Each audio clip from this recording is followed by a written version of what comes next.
Did I not tell you to? It's entirely your fault if something goes wrong. Taking advantage of the excellent moment, the manager grins at me as he says this. Before I know it, he says, "You're fired," and I feel like something has snapped inside of me. I work for the corporation and am 48 years old. My name is Jason. I oversee sales for an industrial company that deals with metal products and electronic components. My wife and I share a home with our working-age daughter. I've studied English since I was a student, and as a result, I've traveled abroad for business without any issues and have used those abilities in my current position. My days are quite busy as a sales manager because I'm in charge of a lot of client contacts and team interactions, but I enjoy my work. Working for a company exposes you to a variety of people, and eventually, you learn how to get along with them all. However, there is one individual with whom I have yet to come to terms. Please remember not to slack off just because the CEO is away on a trip abroad. Jason, you alone bear full accountability if your team makes a mistake. Tom, the manager, is that individual. Tom moved from a branch office to our department last year. Just a little over 40, he's younger than me and a manager already. As you can see, Tom acts like a manager by speaking harshly and with a condescending attitude toward his staff. You'd think he would be an excellent manager, even though he was just promoted. However, that is not at all the case. Actually, word on the office is that Tom was promoted not because of his skills, but rather by sucking up to the corporate officials. Yes, without a doubt. There's nothing to worry about because everyone is remaining concentrated and working hard, I retorted. Tom gave a disapproving snort. We'll see about that. Tom is still too far from his subordinates due to his attitude and behavior since joining our department last year. Of course, instead of the haughty manager, the team comes to me, someone they know better. Tom is very hard on me because he doesn't like that. Little irritations gradually became more serious issues, such as shouting insults, which genuinely seemed like juvenile bullying. He called me a useless idiot stuck at manager level. Once, even though I was older than him. I can still clearly recall that incident. I was more astonished than offended by it. Dealing with Tom has been stressful lately, to the point of weariness, and I've been having headaches. Our CEO is currently traveling abroad for business, as Tom previously said. He is likely coming to observe firsthand and assess several areas of our operations at our factory at one of our international subsidiaries. It is anticipated that the CEO will return next week. Tom's aggressive demeanor caused tension within the crew, but I spoke up in an attempt to defuse the situation. He's only being severe because he holds everyone to a high standard. Everything will work out as long as everyone performs their duties as normal. Upon hearing this, the faces on my crew brightened. That's good. It should make everyone relax a little. I was relieved too, but at that moment, I was unaware that Tom was staring at me with a fierce expression from behind. Tom's words reverberated throughout the sales department 3 days following their encounter. Do you even realize what you've done? I glanced over at the manager's desk out of habit. A younger employee named Mike stood in front of Tom, looking pallid. I'm very sorry, but I'm sure There are no justifications. In what way will you accept accountability for this? I made my way over to the two of them without pausing. Tom, did Mike do something wrong? I inquired. Tom gave me a really stern look. This individual completely botched a client meeting. He was totally unaware that today was the meeting day. The client called me in a fit of rage. They were considering signing a contract, but they are now rethinking it. Wholly inappropriate. For what duration has he been employed here? Mike has spent the last 3 years working for the company. He's grown accustomed to the work and is now rather dependable. I work with him, so I know him well. Mike takes his work seriously and methodically. Would he truly forget the meeting and do such a thoughtless error? I promise, Jason, that I did not juggle the schedule. The client meeting is scheduled for next week. It's accurate. Mike persisted. I tried to defuse the situation. All right, so let's find out from the client whether Mike truly made a mistake. We're truly sorry. I will be there with him as his manager. Tom's eyebrows flew up at what I said. Verify? Do you think I'm lying, or what? Jason, I told you previously. It is all your fault if something goes wrong. Tom gives an arrogant smile. The tension was palpable throughout the sales department. Tom, Jason is unrelated to this. Please allow me to apologize to the client right now. I'm currently speaking with Jason. Don't take independent action. Tom cut in. I've always considered you to be a problem, Jason. You continuously undermine me as manager, giving the impression that the team trusts you more than I do. Are you attempting to act like the nice boss? I recoiled at Tom's statements, which seemed to be his actual feelings. I never meant to do that. Since he's the kind of boss that the team tends to despise, I've actually always attempted to act as a mediator between him and the group. I know how this is going to work out because I received the call straight from the client. They won't change their mind no matter what we do. You're fired, Jason. The department was filled with murmuring when the word fired was spoken. Mike exclaimed, If anyone's responsible, it's me, in a panic.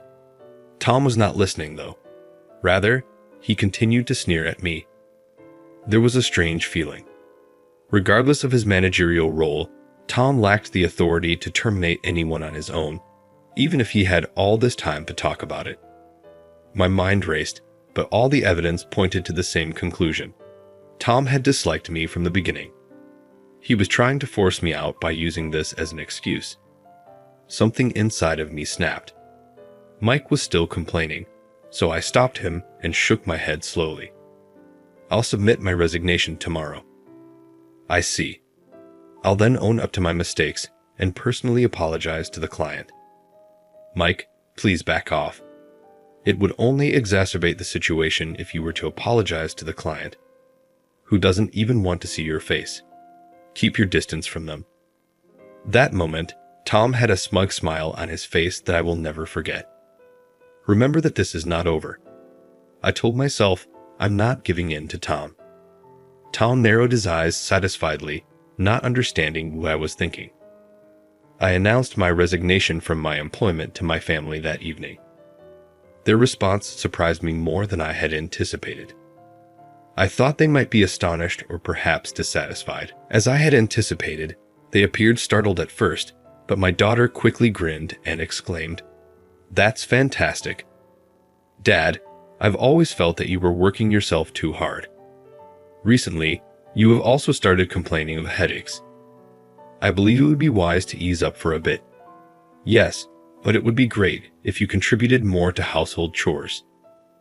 My spouse gave our daughter a nod of consent.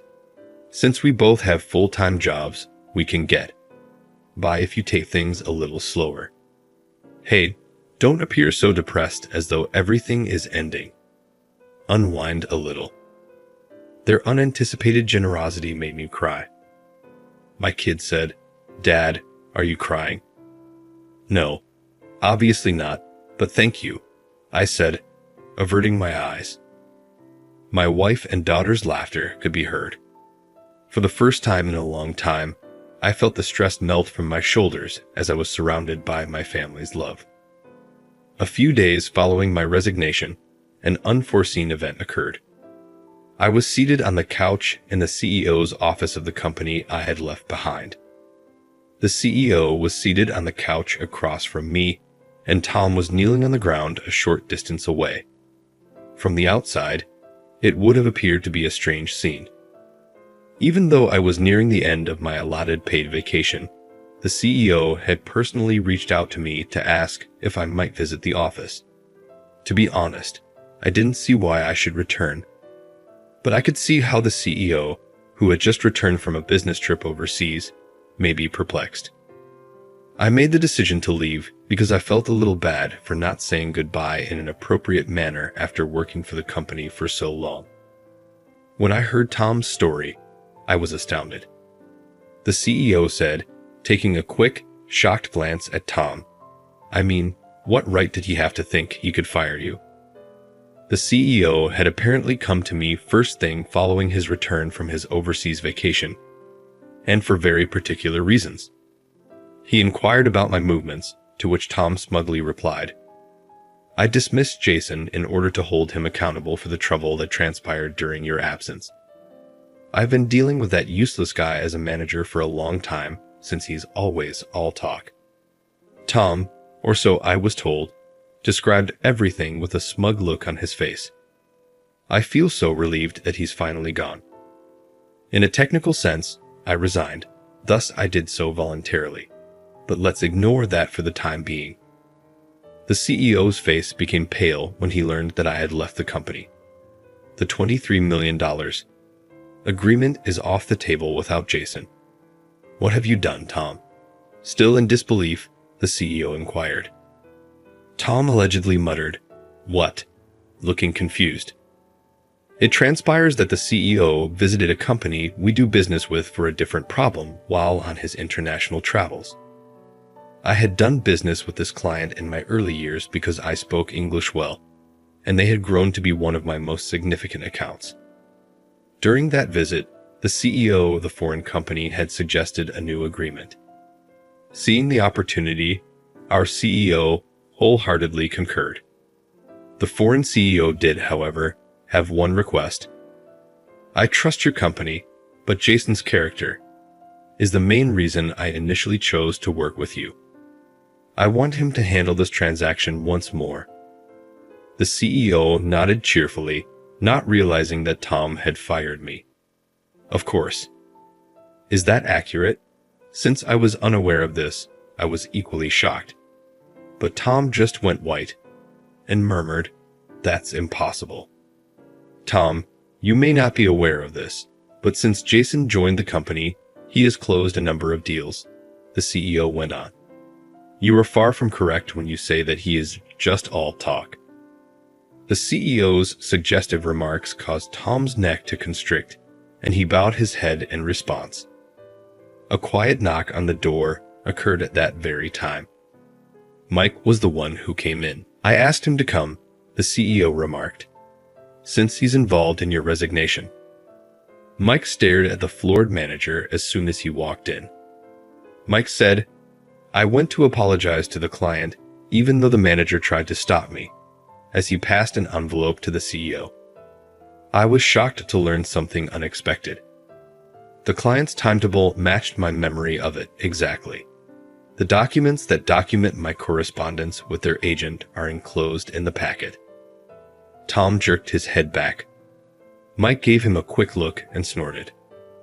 "I regret your attempt to prevent me from getting in touch with the client. It appears from their confirmation that the error you held me responsible for was wholly untrue. The client contact was shifted from me to you for an unknown reason, but the meeting schedule remained the same. Would you please elaborate, Tom?" "Tom, please explain yourself," the CEO barked. Though it wasn't particularly hot, Tom's brow was starting to perspire. His gaze flitted about as though he was trying to find a way out. "Give up being so obstinate. Would you mind telling the entire thing and getting it off your chest?" I stated. Tom pounded his hand on the ground and muttered curses. Tom seemed to have been planning to fire me for some time, but since I was so meticulous about my work and left no room for error, he reasoned that it would be simpler to invent an error by one of my subordinates who was only beginning to get used to the position. His strategy was to first stir up a commotion about Mike's alleged error, assign blame to me, and then terminate me.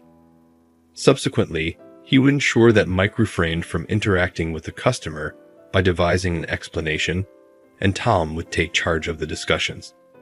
He might brag, "It's because I apologized so sincerely," if the deal went through. If that didn't work, he would just say that Mike was at fault after all. That was his plan. He reasoned that he could fire Mike just as easily as he fired me if he started to bother him. What a disgusting kind of man Tom is.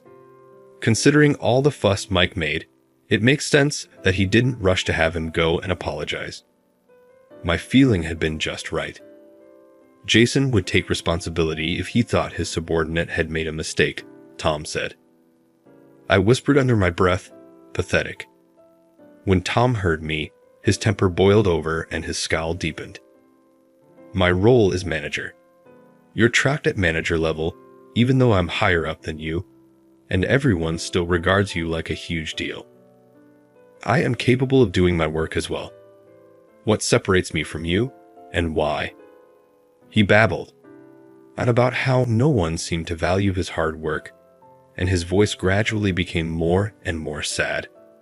To be honest, Mike and I both had a fictitious error placed on us. Thus, we were the ones who should have been allowed to cry. What a pitiful pretext for an outburst. If you had been more sincere with your subordinates, they would have naturally come to rely on you, I replied. Mike gave a nod of approval. The manager's only accomplishment was to consistently undermine our team spirit by disparaging us every time he spoke. He would even give us his own task to do.